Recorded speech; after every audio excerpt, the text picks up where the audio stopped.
ጤና ይስጥልኝ። ወቅታዊና እውነተኛ ፈጣን መረጃዎችን ወደ እናንተ የሚያደርሰው የፈጠነ ሚዲያ ነው። በዛሬው መረጃችን በዓለም የነዳጅ ንግድ መስመር ላይ የታየው አጠራጣሪ የመርከቦች እንቅስቃሴ፣ የህንድ መንግስት በኢኮኖሚ ቀውስ ሳቢያ በዜጎቹ ላይ ያስተላለፈው ያልተጠበቀ ጥሪና በደቡብ ኢትዮጵያ በምርጫ ዋዜማ የታየው የፖለቲካ ውጥረት ላይ ያተኮሩ መረጃዎችን ይዘን ቀርበናል። አብራችሁን ቆዩ።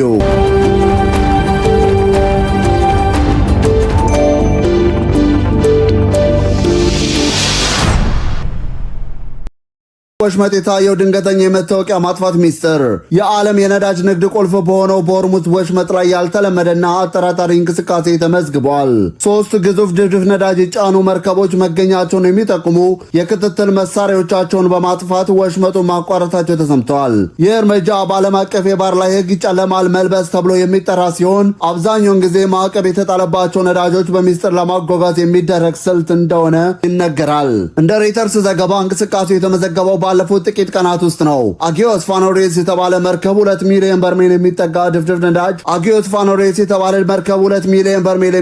ድፍድፍ ነዳጅ የጫነ ሲሆን ባለፉት ቀናት ወሽመጡን ለማቋረጥ 2 ጊዜ ሙከራ አድርጎ ሳይሳካለት ቀርቶ ነበር። በመጨረሻም መከታተያውን በማጥፋት ወደ ቪየትናም አቅጣጫ ጉዞን ቀጥሏል። መርከቡን የሚያስተዳድረው የሊባኖስ ኩባንያ ኢስተር ሜዲትራኒያን ማሪታይም ስለ ጉዳዩ አስተያየት ለመስጠት ፈቃደኛ አልሆነም። ሁለተኛው መርከብ ኪያራኤም ደግሞ ሁለት ወሽመጡን ያቋረጠ ይህ መርከብን በተመሳሳይ 2 ሚሊዮን በርሜል ነዳጅ ጭኗል። መርከቡን የሚያስተዳድረው የቫንጋይ ኩባንያ ሲሆን ነዳጁን የት እንደሚያደርስና ምንጩ ምን እንደሆነ ኩባንያው አልገለጸም።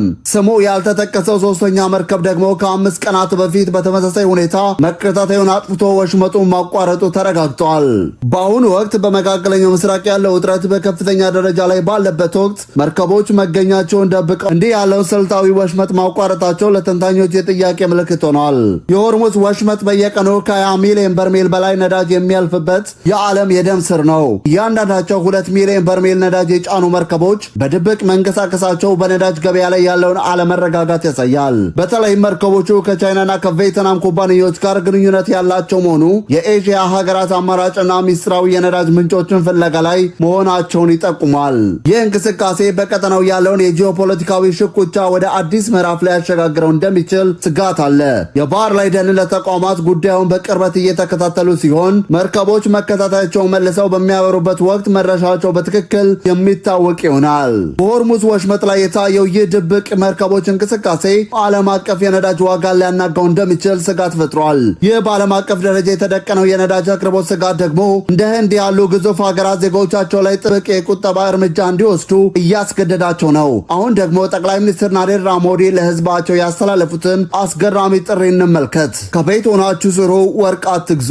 የጠቅላይ ሚኒስትር ናሬንድራ ሞዲ ያልተጠበቀ ጥሪና የህንድ ኢኮኖሚ ስጋት። በመካከለኛው ምስራቅ የተቀሰቀሰው ጦርነት አድማሱን እያሰፋ መምጣቱን ተከትሎ የዓለም ግዙፏ ዲሞክራሲ ህንድ ከፍተኛ የኢኮኖሚ ስጋት ውስጥ መውደቃ ተሰምቷል። የሀገሪቱ ጠቅላይ ሚኒስትር ናሬንድራ ሞዲ በሃይድራባድ ከተማ በተካሄደ ህዝባዊ መድረክ ላይ ባደረጉት ንግግር ህንዳውያን ከኮቪድ-19 ወረርሽኝ ወቅት ጋር የሚመሳሰል የጥንቃቄና የቁጠባ እርምጃ እንዲወስዱ ጥሪ አቅርበዋል።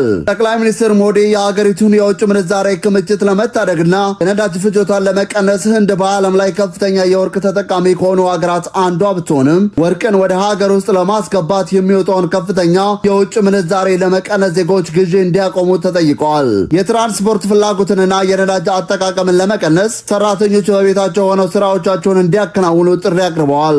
እንዲሁም ህንዳውያን አላስፈላጊ የሆኑ የውጭ ሀገር ጉዞዎችን እንዲሰርዙና የውጭ ምንዛሬ እንዳያባክኑ ታዘዋል። የግል መኪኖቻቸውንም ከመጠቀም ይልቅ እንደ ሜትሮ ያሉ የህዝብ ማመላለሻዎችን በመጠቀም ነዳጅ እንዲቆጥቡ ተመክረዋል። በተጨማሪም አርሶ አደሮች ውድ የሆነውን የማዳበሪያ አጠቃቀም በግማሽ እንዲቀንሱ ተጠይቀዋል።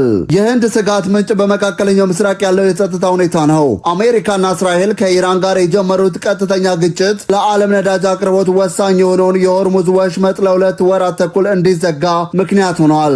ጠቅላይ ሚኒስትር ሞዲ በንግግራቸው ወቅት ሀገር ወዳድነት በድንበር ላይ መስዋዕት መሆን ብቻ አይደለም፣ በዚህ አይነት የፈተና ወቅት በኃላፊነት መኖር ጭምር ነው ማለታቸው ህንድ ያለችበትን የኢኮኖሚ ጫና ምን ያህል ከባድ እንደሆነ ያሳያል። ተንታኞች እንደሚሉት ህንድ እንዲህ ያለውን የጦርነት ጊዜ ኢኮኖሚ ስትራቴጂ ለመከተል መገደዷ በመካከለኛው ምስራቅ ያለው ቀውስ በቅርቡ የማይቆም መሆኑን መንግስት መረዳቱን ያሳያል። በተለይም የወርቅ ግዥን እንዲቀንሱ መጠየቁ በህንድ ማህበረሰብ ዘንድ ትልቅ ባህላዊና ኢኮኖሚ ተጽዕኖ ይኖራል ተብሎ ይጠበቃል። የህንድ መንግስት የወሰደው ይህ እርምጃ ሌሎች ነዳጅ አስመጪ ሀገራትም ተመሳሳይ ውሳኔ እንዲያስተላልፉ መንገድ ሊከፍት ይችላል። የሆርሙዝ ወሽመጥ ተዘግቶ በቆየ ቁጥር የዓለም ኢኮኖሚ ይበልጥ እየተናጋ መሄዱ አይቀሬ ነው። ዓለም እንዲህ በጂኦፖለቲካና በኢኮኖሚ ቀውስ ውስጥ ባለችበት ወቅት በሀገራችን ኢትዮጵያ ደግሞ ሰባተኛው ሀገራዊ ምርጫ የሚካሄድበት ጊዜ እየተቃረበ ነው። ይሁን እንጂ በደቡብ ኢትዮጵያ ክልል የሚገኘው የኮሬ ዞን ምርጫው ከመካሄዱ በፊት በከፍተኛ የፖለቲካ ትኩሳት ውስጥ ይገኛል። ተፎካካሪ ፓርቲዎችና ገዢው ፓርቲ ምን እየተባባሉ ነው? ነዋሪዎችስ ምን ይላሉ? ዝርዝሩን እንደሚከተለው። በኮሬ ዞን የፖለቲካ ትኩሳትና የተፎካካሪ ፓርቲዎች አቤቱታ።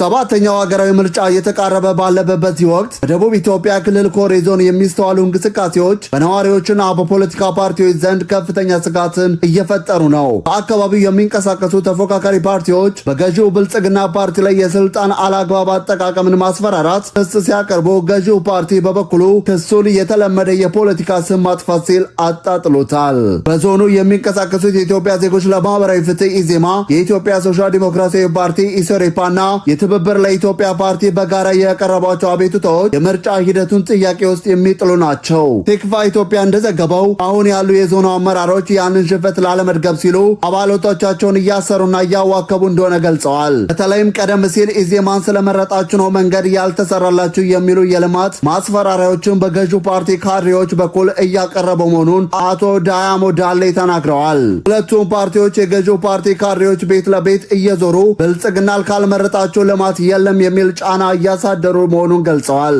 አባላቶቻቸው ከእስርና ከድብደባ ሸሽተው ወደ ከተማ እየተሰደዱ መሆኑንም አስታውቀዋል። የኮሬ ዞን የመንግስት ዋና ተጠሪ አቶ ሳሙኤል ሳዶን የቀረቡትን ክሶች ሙሉ በሙሉ ውድቅ አድርገዋል። እንደሳቸው ገለጻ ኢዜማ በአካባቢው ያለውን የጸጥታ ችግር ሰላም የሌለው ቀጠና በማለት ለፖለቲካ ትርፍ እየተጠቀመበት ነው። በወንጀል ተጠርጥረው የታሰሩ ግለሰቦችን የፓርቲው አባላት ናቸው በማለት ህዝብን ለእውከት የማነሳሳት ስራ እየተሰራ ነው። ኢዜማ ራሱ የምርጫ ቦርዱን መመሪያ በመጣስ በንግድ ሱቆች ውስጥ በምርጫ ቅስቀሳ ቲሸርቶችን እንዲሸጡ በማድረግ የህግ ጥሰት ፈጽሟል ሲሉ ተከላክለዋል።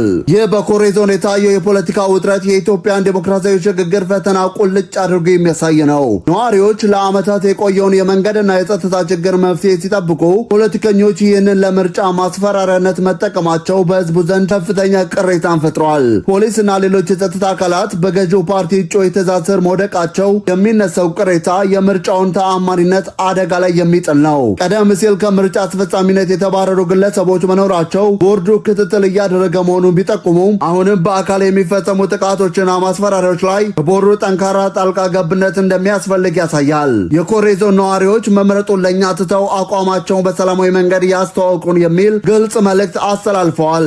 ምርጫው ሰላማዊ እንዲሆን ከተፈለገ ገዢው ፓርቲ የስልጣን መዋቅሩን ከተፎካካሪዎች ጫና ለመፍጠር ከመጠቀም መቆጠም እንዳለበትና ተፎካካሪዎችን መረጃዎቻቸውን በማስረጃ አስደግፈው ለሚመለከተው አካል ማቅረብ እንዳለባቸው ይታመናል። ለዛሬ የያዝንላችሁ መረጃዎች እነዚህን ይመስሉ ነበር። መረጃዎቻችንን ለሌሎችም እንዲደርስ ቪዲዮውን ላይክ እና ሼር ማድረጋችሁን እንዳትረሱ።